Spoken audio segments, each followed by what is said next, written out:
Imagine spending an entire season mastering the one rule that guaranteed your survival, and then watching that rule disappear before your second year even begins. That is exactly the situation Shane Van Gisbergen walked into heading into 2026, and the way he has responded to it tells you everything about the kind of competitor he is. Let's go back to 2025 first, because context here is everything. Shane Van Gisbergen arrived in the NASCAR Cup Series as a rookie, with zero oval experience but a resume that read like a highlight reel. He was a multi-time champion in Australia's Supercars Championship, a series where turning right is as natural as breathing. Nobody expected him to walk into NASCAR's top tier and immediately become a winner, but that is exactly what he did. In 2025, SVG won 5 races, and every single one of them came on a road course. He won 4 of the 5 road course events during the regular season and then added another postseason victory on top. He qualified for the playoffs from 30th in the standings, a number that tells you just how perfectly the old system fit his skill set. Under the win and you're in format that NASCAR had been running since 2014, a single race victory guaranteed you a spot in the postseason. It did not matter where you sat in points. Win the race, punch the ticket. For Van Gisbergen, that was not just a convenient rule. It was the foundation of his entire NASCAR strategy. And then NASCAR pulled it out from under him. Before we get to what changed, you need to understand what the old system actually looked like.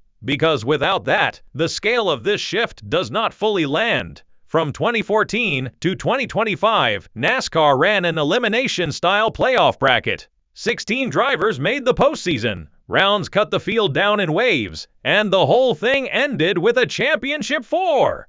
4 drivers competing in a single race. Winner takes the title. It was dramatic. It was divisive. And by the end of 2025, a lot of people had had enough. Here is why. In 2025, 14 different drivers won a race. 7 of them won at least 3. Denny Hamlin won 6 races, more than anyone, and still walked away without a championship. That moment became a flashpoint. Fans had been growing restless for years, arguing that the playoff format rewarded the luckiest driver in November more than the best driver across the full season.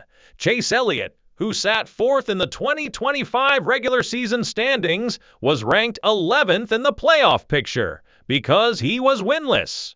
A driver in 4th place, penalized in the postseason standings because he had not won a single race. That is the kind of structural contradiction that erodes fan trust over time. NASCAR President Steve O'Donnell was direct about what went wrong. One of the things with win and in that we didn't think about that ultimately happened was we wanted every race to matter. And that didn't happen with win and in. You saw someone who could win that first playoff race and then kind of say, okay, I'll see you in a couple weeks. And that's not something we want to deliver for the fans. That admission was significant. NASCAR was not just tweaking a format. It was acknowledging that the system had stopped doing what it was designed to do. Starting in 2026, NASCAR reverted to a variation of the chase for the championship, the format it used between 2004 and 2013. The structure works like this. Drivers compete across a 26-race regular season, and the top 16 in points qualify for the chase.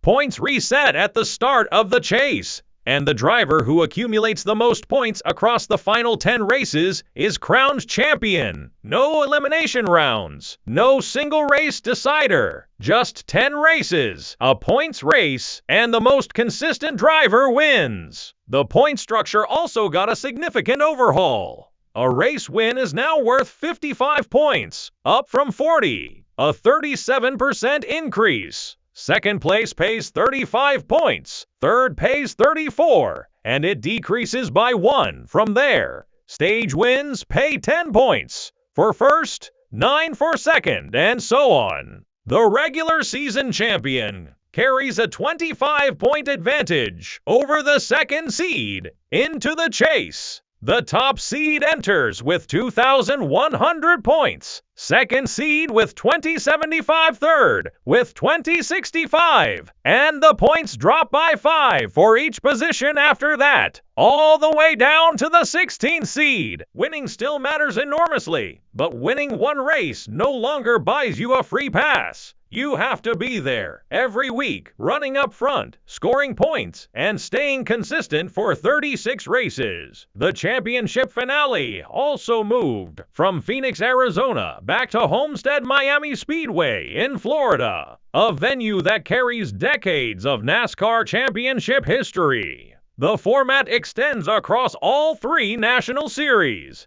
The O'Reilly Auto Parts Series features 12 chase drivers and a 9-race chase, while the Craftsman Truck Series features 10 drivers and a 7-race chase. As NASCAR transitions to a revised championship model, the focus is on rewarding driver and team performance each and every race, said O'Donnell.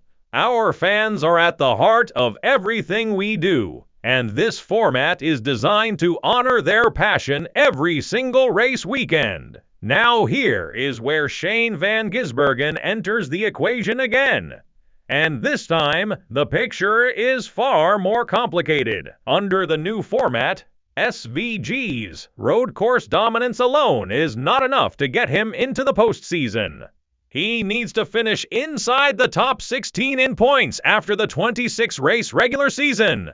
In 2025, despite winning 4 road course races before the playoffs, he finished the regular season 24th in points. Under the new rules, that performance would have kept him out of the chase entirely. Except, and this is the detail that reframes everything, analysts calculated that if the 2026 chase format had been applied retroactively to his 2025 season, Van Gisbergen would have made the chase by just 2 points. 2 points. That is how thin the margin was. And that number accounts for the increased point value on wins, though it does not account for how differently drivers might have raced, knowing that accumulating points mattered more than chasing a single win. Van Gisbergen was candid about where things stood when the format change was announced. I think it kind of needed a change, but it's hard for me. The reason I'm in the series is because of win and you're in, right? But I feel like I've gotten better on ovals to where I don't have to rely on it. That quote is honest in a way that most drivers would avoid in a public setting. He did not deflect. He did not spin. He acknowledged directly that the old system was the mechanism that made his NASCAR career viable in its early stages. And then he pivoted to where he is now. It's certainly going to be an achievement to make that top 16, but I think it's a good target for us and something that is achievable. I think it rewards those top guys now that are always winning, and they were the guys calling for it, I guess. For me, that's more of a pure racing championship. It's probably a good thing in that regard. There is genuine strategic thinking in that response. He is not just accepting the change. He is identifying what the format rewards and measuring his development against it. The schedule itself added another layer of difficulty. NASCAR trimmed road courses from 6 to 4,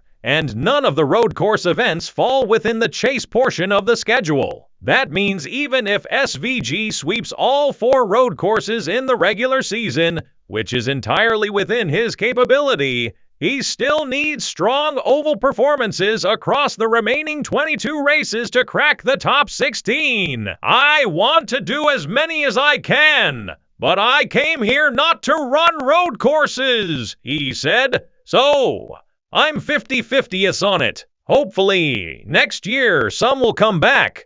His focus heading into 2026 is straightforward. It's my mindset straight away to accumulate as many points as we can every week. That's the focus now. That shift in mindset is not a small thing. In 2025, he could afford a slow start on ovals because road course wins would bail him out. In 2026, there is no bailout. He finished the second half of his rookie season showing real improvement on ovals, and his team at Trackhouse Racing reported that by season's end, they felt closer to the top 10 than at any point during the year.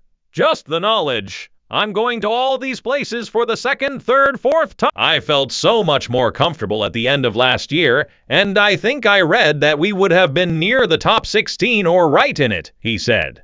Drivers like Kyle Larson, Christopher Bell, and Denny Hamlin, the kind of racers who contend at nearly every track on the schedule, are the clear winners. Teams with deep resources that allow them to run strong all season long gain a structural advantage. Fans who wanted a championship format that was easier to follow and made logical sense now have something they can track week to week without a flowchart. On the other side, specialist drivers like SVG face a steeper climb. Drivers who relied on one explosive win to trigger a playoff berth no longer have that lifeline, and the pure edge-of-your-seat drama of elimination rounds, love it or hate it, is gone. But here is the underlying fact that NASCAR built this entire format on. The 2025 champion was not necessarily the most consistent driver across the full season. The new system is designed to fix that. We're headed in the right direction, said Dale Earnhardt Jr. at the format announcement. This is going to require our 2026 champion to be lightning fast and incredibly consistent, and that's what we can all get behind. Shane Van Gisbergen enters 2026 with something he did not have at the start of 2025. Oval track knowledge, accumulated repetition, and the mental framework of a driver who has been here before. Whether that is enough to crack the top 16 and earn his first career chase appearance is the central question of his 2026 season. And with the Daytona 500 set for February 16, that answer starts being written from lap 1. If you found this breakdown valuable, hit the like button. It helps more NASCAR fans find this content. Drop a comment below and tell us, do you prefer the new chase format, or were you a fan of the old elimination playoffs? Subscribe so you never miss a NASCAR deep dive like this one. And if you know someone who has been on the fence about getting back into NASCAR, share this video with them, because 2026 might be the season that pulls them back in.